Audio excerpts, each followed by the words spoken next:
No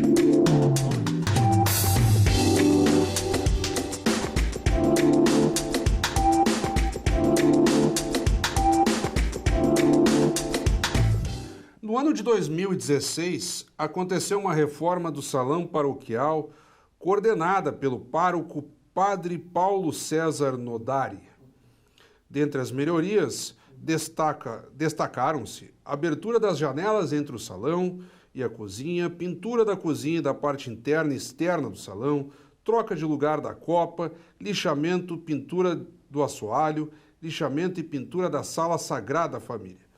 Esse é algum dos trechos de Memórias e Histórias 60 anos da Paróquia Sagrada Família, obra recentemente lançada aqui em Caxias do Sul pelo pároco titular da Igreja Nossa Senhora, da Igreja Sagrada Família, Padre Elton Marcelo Bussolotto Aristides, que nos brinda com a sua presença aqui no Café com Letras pela TV Câmara, canal 16 da NET. Padre, uma honra tê-lo conosco. Obrigado.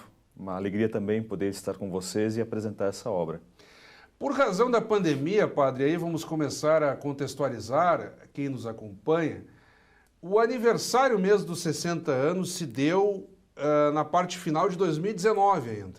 Depois, claro, a pandemia, impossibilidade de eventos fechados, aglomerações, tudo aquilo que sabemos. A propósito, ainda não saímos da pandemia. Mas o senhor agora começa a trazer a público a obra, daqui a pouco teremos Feira do Livro, então a obra entra numa sucessão de lançamentos e divulgações e o programa aqui, evidentemente, se presta a isso. Eu começo lendo um dos trechos aqui, até me atrapalhei um pouquinho na pronúncia, na parte inicial. Vocês fazem uma grande pesquisa que pega uma reforma do Salão Paroquial de 2016. Então, nessa primeira abordagem, eu gostaria que o senhor começasse a trazer à tona as motivações dessa pesquisa à luz dos 60 anos da paróquia, agora já em vias de completar 62 anos. Uhum. A paróquia ela completou 60 anos no dia 25 de dezembro de 2019, no dia de Natal. Nessa ocasião, nessa data, inclusive, o bispo, na época, Dom Benedito Zorzi, criou outras paróquias também. Registrou elas nesta data, como data de fundação.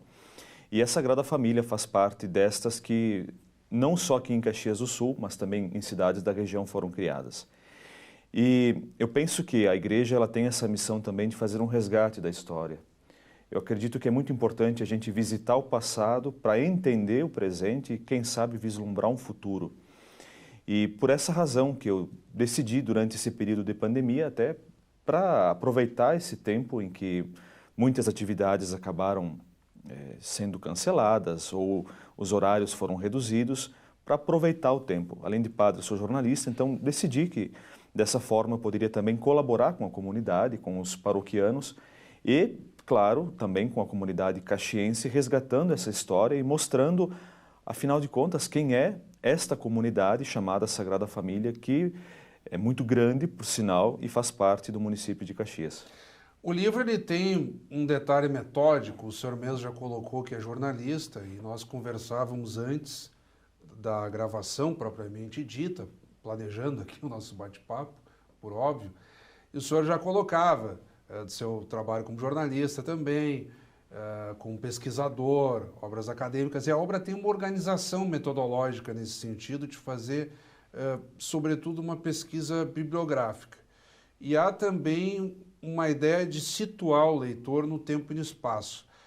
Por que Sagrada Família também é o nome de um bairro? Aqui o nome do bairro coincide com a paróquia, mas há uma pretensão da paróquia em se colocar de forma mais abrangente que o próprio bairro. Eu não estou dizendo que isso seja errado, estou só explicando para quem está acompanhando e o senhor vai detalhar o porquê. Seriam então 80 mil, pelo menos 80 mil habitantes de Caxias do Sul abrangidos pela paróquia, e aí o senhor começa a citar uma série de pontos referenciais, hospitais, salões comunitários, escolas, a própria Universidade de Caxias do Sul. Então eu gostaria que o senhor situasse primeiro essa diferenciação, porque ela ajuda a entender depois o desenrolar da obra. Exato. Então, hoje, nós chamamos de Paróquia Sagrada Família, ela foi constituída na comunidade que então se chamava Dom Pedro, o bairro se chamava Dom Pedro aqui em Caxias. E naquela época, onde está situado a Sagrada Família, era uma estrada que ligava a região também dos Campos. E ali havia um capitel, e nesse capitel uma imagem de São José. Era um ponto de referência já para a comunidade, este local. E os tropeiros, quando iam para a região dos Campos, paravam ali, faziam a sua oração e acabou, desta forma, se tornando ali uma grande referência. Com o passar do tempo, a comunidade foi se desenvolvendo ali em torno deste espaço, deste local, capitel, e o bispo, na época, Dom Benedito Zorzi, decide então criar ali uma nova comunidade, uma paróquia, chamada então Sagrada Família. Sagrada Família por quê? De certa forma, foi também uma resposta a uma realidade social que havia ali na época. Caxias do Sul tem, hoje, que ainda permanece como um ponto de referência, chamada Curva da Zona. Uhum. E por causa desta realidade também, o bispo, na época, pensou que poderia ser chamado Sagrada Família em vista também daquela região, das famílias que ali habitavam. E com o passar do tempo, então, o município também adere a esse nome para o bairro, então, Sagrada Família, deixando de ser Dom Pedro e passando a ser Sagrada Família. Porém, enquanto território paroquial, a Sagrada Família, de fato, ela é maior do que o bairro Sagrada Família.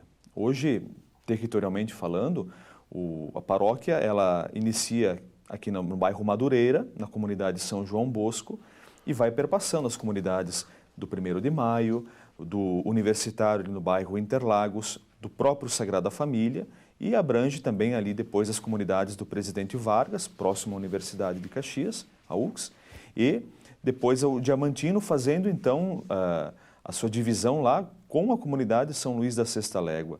Então abrange toda esta região. Mas desde o princípio não foi assim. Por exemplo, uma das comunidades que a paróquia Sagrada Família atendia era a comunidade Nossa Senhora do Rosário, que está situado próximo ao Cemitério Parque, e que depois agora passou a ser atendido pela paróquia do bairro Fátima. Mas ao longo desse período, territorialmente, a paróquia Sagrada Família abrange essas comunidades. Eu citei aqui, por exemplo, o pároco Paulo César Nodari, e outros nomes vão sendo mencionados e devidamente reconhecidos ao seu tempo, nesses 60 anos, o seu período particularmente, porque ali eu citava uma reforma do Salão Paroquial de 2016, até não é um passado tão distante assim, estamos falando de pelo menos 4, 5 anos. O senhor é titular mesmo da paróquia desde quando e já trabalhava antes também? Sim, eu sou padre há 5 anos, vou completar agora dia 13 de novembro, completo 5 anos. E estou ali há 3 anos na Paróquia Sagrada Família. Também. Recente. Então, o primeiro ano foi um ano assim de ambientação também, de conhecer essas famílias, de conhecer a comunidade. E já, infelizmente, no segundo ano já é um ano de início de pandemia. Então, mas aproveitar esse período também para elaborar essa obra e não deixa de ser também um trabalho pastoral. E assim, aqui nós temos, por exemplo, uma foto que já dialoga com a Câmara. Eu mencionava no início do programa dos 60 anos que se deram em 2019. Naquela oportunidade ocorreu uma visita à Câmara de Vereadores aqui, com a passagem da imagem peregrina da Sagrada Família, aqui pela Câmara Municipal de Caxias do Sul, no plenário da casa.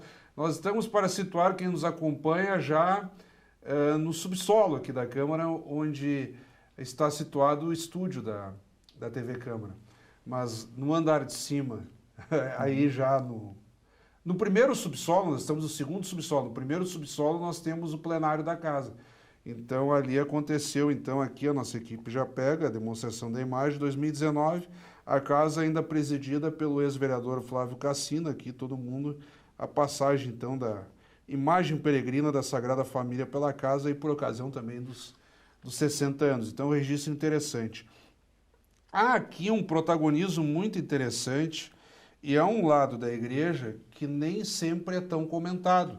Muitas vezes as pessoas se atêm a aspectos que, claro, são importantes, a fé, a tradição, mas aqui há um enfoque social muito substantivo.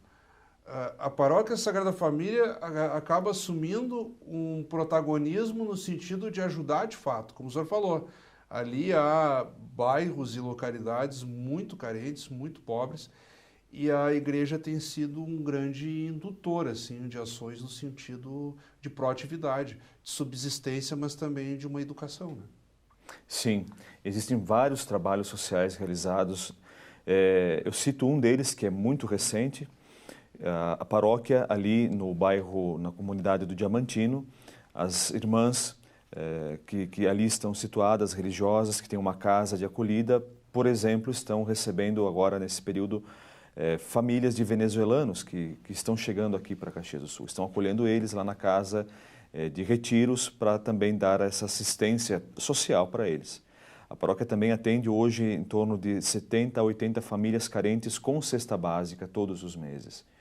Além disso, em duas ocasiões, durante dois anos, 2019 e 2020, a paróquia acolheu a hospedagem solidária, que é um projeto que acontece fundamentalmente durante o período de inverno, acolhendo moradores, pessoas em situação de rua. Então foram vários meses ali em que eles estiveram hospedados no salão paroquial. No primeiro ano nós tínhamos praticamente 100 pessoas, homens, por noite ali, recebendo a janta, podendo dormir, tomando banho. Então, existem vários trabalhos sociais também realizados ali na paróquia. Dando sequência aqui à abordagem, há uma menção que eu também não fiz ainda ao coral, que também é uma forma de integração entre a própria comunidade com a igreja. E depois um repertório longo de reformas, pelas quais a própria igreja e o salão paroquial passaram, enfim. Se o senhor quiser tocar nisso em algum momento, também acho válido. Embora aqui eu tenha lido um dos trechinhos, enfim. Coro de Canarinho, Sagrada Família, shows, enfim. Também há um aspecto aqui de entretenimento mesmo. Sim. E depois a obra entra numa espécie de álbum, assim, reproduzindo grupo das primeiras zeladoras de Capelinha promovendo um evento para arrecadar fundos para construir a nova igreja. Foi eleita a boneca viva, digamos assim. Tem uma menininha aqui com a faixa e tal, e a bonequinha e tal. Então há aqui também um levantamento documental que chama atenção aquele aspecto identitário, né? O sujeito vai olhar assim e vai dizer, tá, mas para esse aqui é filho do fulano de tal, é o meu avô, é o meu amigo e tal. Também acontece isso, né? Muito. As pessoas têm buscado muito essa obra. Ela teve uma tiragem de 3.000 exemplares. Então, parte dessa tiragem, está sendo encaminhada para as escolas aqui do município e outra parte, claro, para as famílias que fazem parte do território paroquial. Então, eu tenho escutado muito esse relato das pessoas. Aqui tem a foto do meu pai, do meu avô, aqui eu identifiquei um familiar que fez parte de algum momento importante dessa história. Então, há essa identificação bacana. E as fotos, muitas delas, sim, elas estavam arquivadas na própria igreja matriz, na própria Sagrada Família, mas eu diria que a grande parte delas foram as próprias famílias que me entregaram, me emprestaram essas fotos. E contribuíram para essa... Contribuíram para que pudesse ser feito esse álbum aqui. E sobre o coro de Canarinhos, é importante dizer, é assim chamado o coro das crianças, de 6 a 10, 11 anos. O coral. O coral, que está acontecendo e que, até onde eu sei, é o primeiro coro de canarinhos, de crianças do município. Não haveria até então outro grupo assim de crianças que ensaia não só cantos religiosos, mas outros também, e que se apresenta. Então, inclusive, fica o convite para quem gostaria de participar, não necessariamente tem que morar no território paroquial, pode ser de qualquer bairro aqui do município, que entre em contato com a paróquia. Fazer o teste lá. Os pais podem inscrever as crianças e é uma maneira também de quem sabe, ali despertar uma vocação à arte da música. Padre, antes de entrarmos em outros pontos da obra, nós temos aqui também o aspecto dedicado aos santos, que, digamos assim, norteiam ali a orientação religiosa, digamos assim, da própria paróquia. Nós vamos de imediato às dicas do autor. Roda a vinheta aí.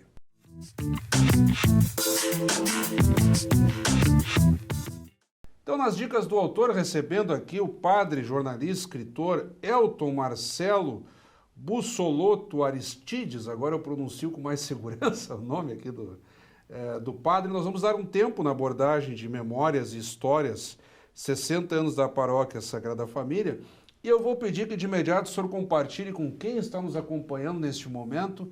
Dicas de leitura podem ser clássicos, autores desconhecidos, algo que o senhor entenda que quem está em casa precisa correr atrás e ler também. As dicas estão com o senhor. Ok. Eu vou dar como sugestão as obras do colega padre, né, o padre Fábio de Mello, que é um padre que, além de se dedicar também ao ministério e também, todos nós sabemos, a arte da música, ele vislumbra esse lado humano, que eu acho que hoje, nos tempos atuais, ele é fundamental.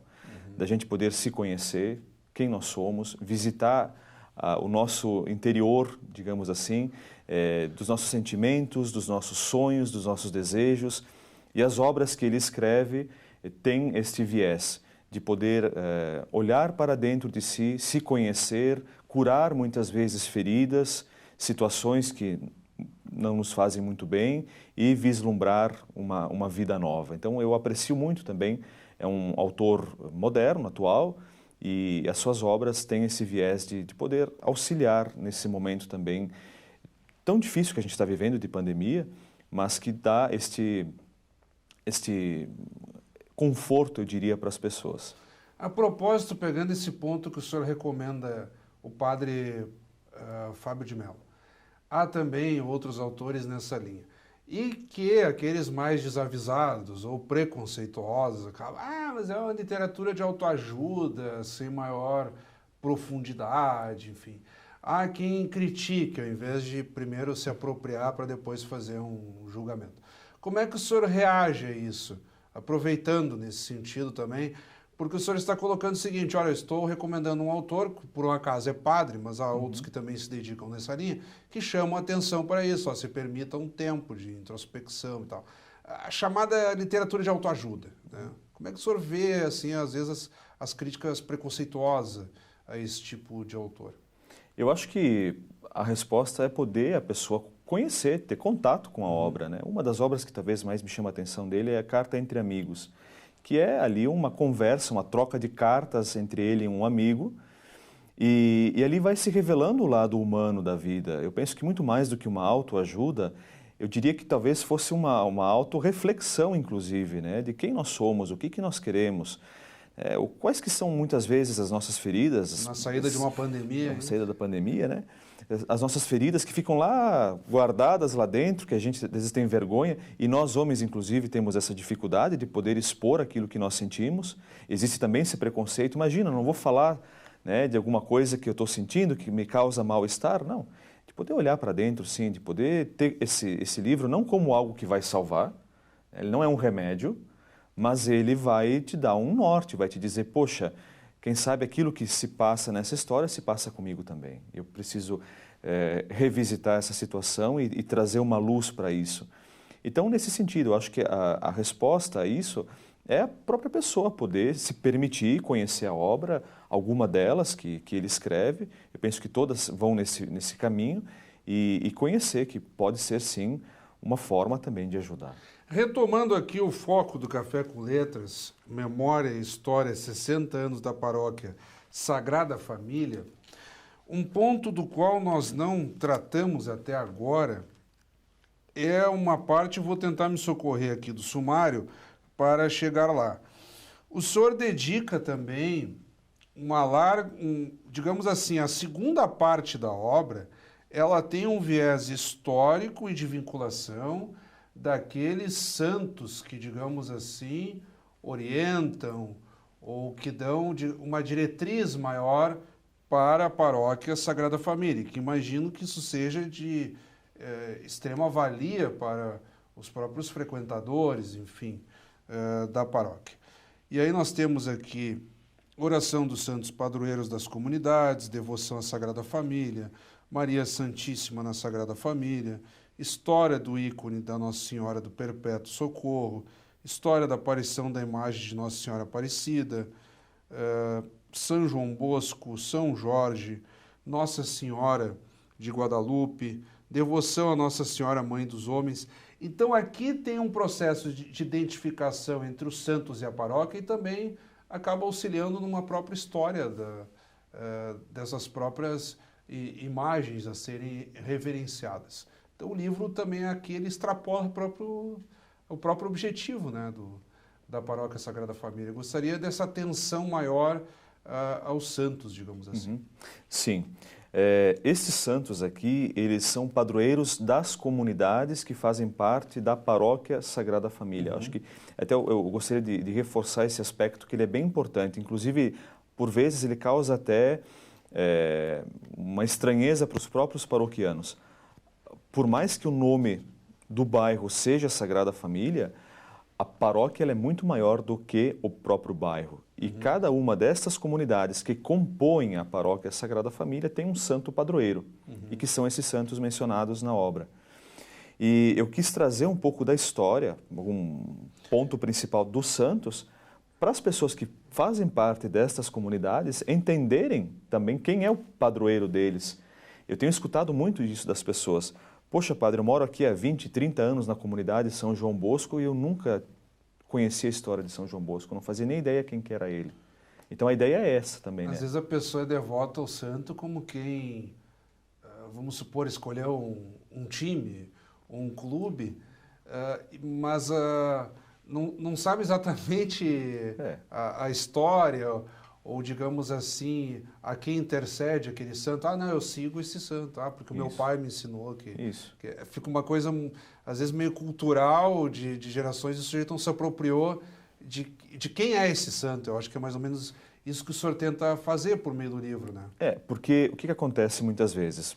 Vou citar um exemplo aleatório. A família ela vai residir no bairro Diamantino, e ela vai buscar a igreja mais próxima da sua residência. A igreja mais próxima é a igreja da comunidade Nossa Senhora Aparecida. Então, o santo padroeiro é este.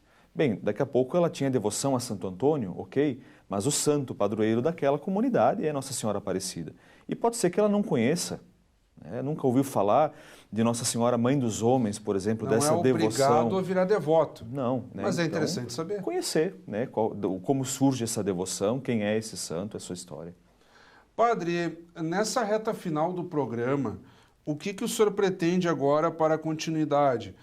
Como eu contei, nós estamos aqui divulgando a obra, ela tem também esse aspecto que nós já citamos de pesquisa e de levantamento historiográfico, de uma forma até bem rigorosa em alguns pontos do livro. Nós temos uma feira do livro se avizinhando. O senhor pretende agora cumprir um papel de divulgação pelas escolas, dentro da própria comunidade, ou extrapolando, pegando o município, usar melhor o espaço também da própria Feira do Livro? Quais rumos o senhor pretende tomar junto com a obra? E depois, já emendando, o senhor é pesquisador e jornalista, vem mais alguma coisa, mais alguma publicação depois dessa? Sim.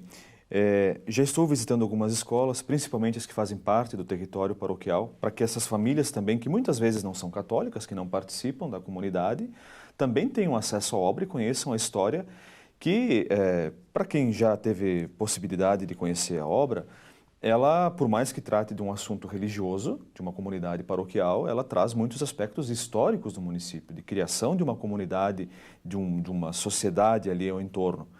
Então, a ideia, sim, é de visitar as escolas. Essa obra ela tem 10 exemplares em braille também para os deficientes visuais, que estarão disponíveis, algumas já estão disponíveis nas faculdades, na universidade, na própria paróquia, em entidades que dão assistência aos deficientes visuais. E essa obra traz também, aqui no final, um anexo que ele convida a pessoa a participar.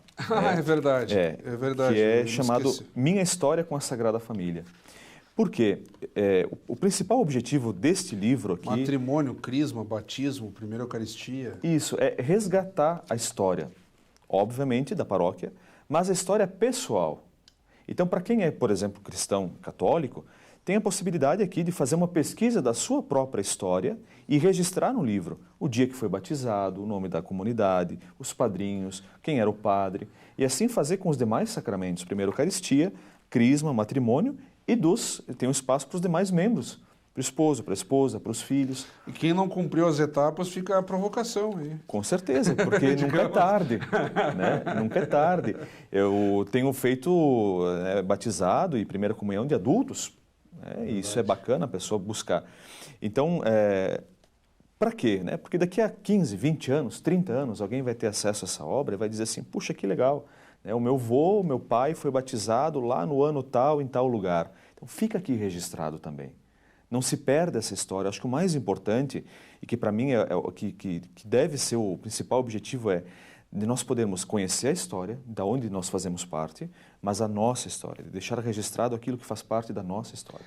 Aproveitando, padre, nós temos alguns minutos ainda, a produção nos indica ali. Além da obra em si, que aqui faz um caráter interessante de identidade, de memória, de pertencimento.